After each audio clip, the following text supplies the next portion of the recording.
Magandang araw! Ngayon ay magpapatuloy tayo sa kasunod na bahagi ng inyong pagsasagawa ng pananaliksik. Ito ay ang pagsusuri ng kaugnayan na literatura at pag-aaral. Bago tayo nagsasagawa ng isang pananaliksik, isa sa mahalagang tanong ay, mayroon na bang nakapag-aral sa paksang ito? May nauna na ba? At ano na ang nalalaman ng mga mananaliksik o ng mga scholar tungkol dito? Dito papasok yung pagsusuri ng mga kaugnay na literatura at mga pag-aaral. Isa itong mahalagang bahagi ng inyong pananaliksik na siyang magsisilbing pundasyon sa inyong gagawin na pag-aaral.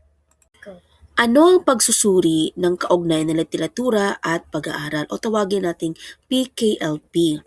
Ito ay yung sistemang pagtatalakay at pagsusuri sa mga naunang akda at pananaliksik na may kaugnayan sa kasalukuyang pag-aaral.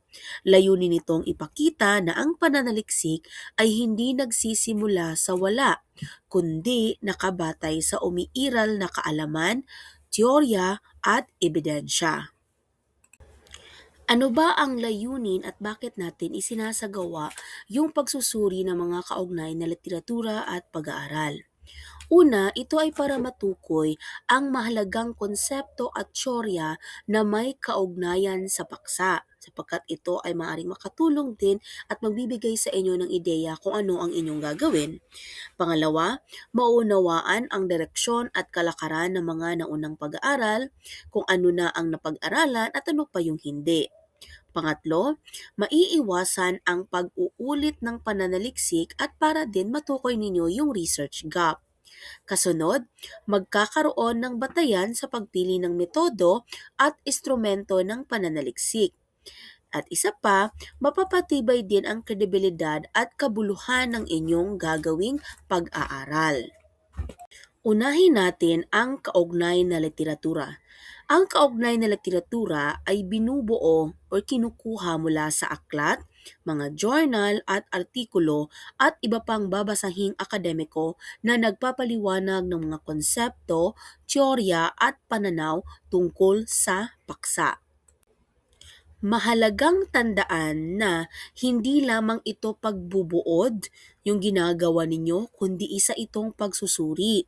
Inihahambing ninyo yung pananaw ng iba't ibang author at tinutukoy ninyo ang ideya na magkakatulad.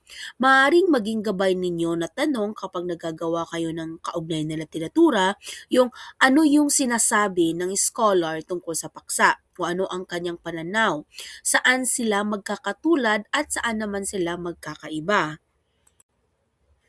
Sa kaugnay naman na pag-aaral, isa sa mga kinakailangan na bahagi ito sapagkat ito yung kaugnay na mga pag-aaral o pananaliksik na tumutukoy sa empirikal na pananaliksik, yung kanilang lohikal na daluyan o yung direktang may kaugnayan sa inyong paksa.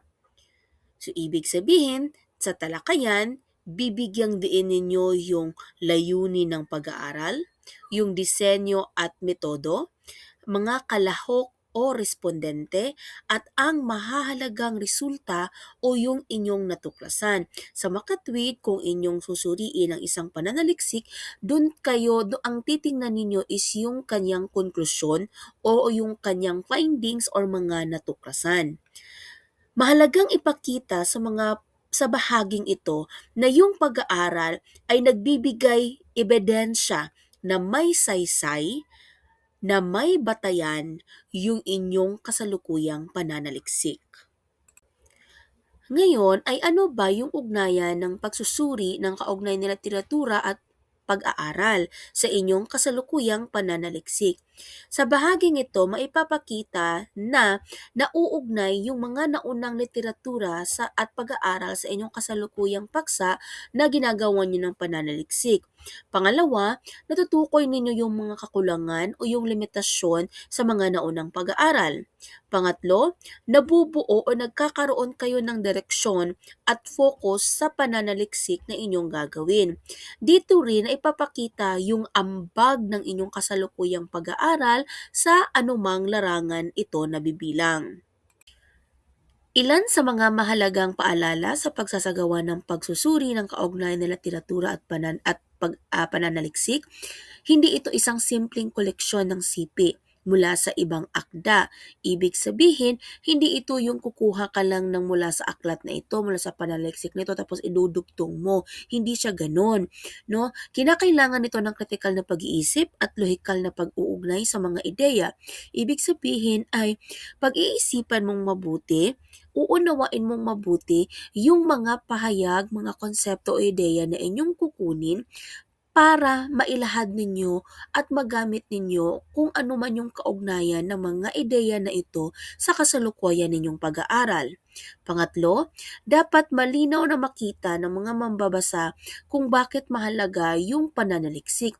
Mula sa mga kaugnay na literatura at pananaliksik na ito, dito lilitaw yung konsepto na maiisip ng inyong mga mambabasa na kaya pala kinakailangan na isagawa ang pananaliksik na ito ay dahil sa mga nagdaang mga pag-aaral o nagdaan ng mga artikulo o anumang ideya na yan ay hindi pa ito nakikita.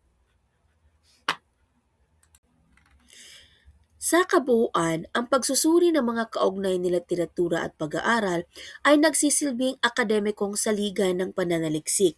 Kung matibay ang pondasyong ito, mas nagiging malinaw, makabuluhan at kapanipaniwala yung buong pag-aaral. Ito yung patunay na yung pananaliksik ay bunga ng masusing pag-unawa sa nakaraan upang makapag-ambag ng kaalaman sa kasalukuyan. Maraming salamat. Ngayon ay ipagpatuloy ninyo ang paghahanap ng mga kaugnay na literatura at pag-aaral para mas maging matatag ang gagawin ninyo na pananaliksik. Yun lang, paalam!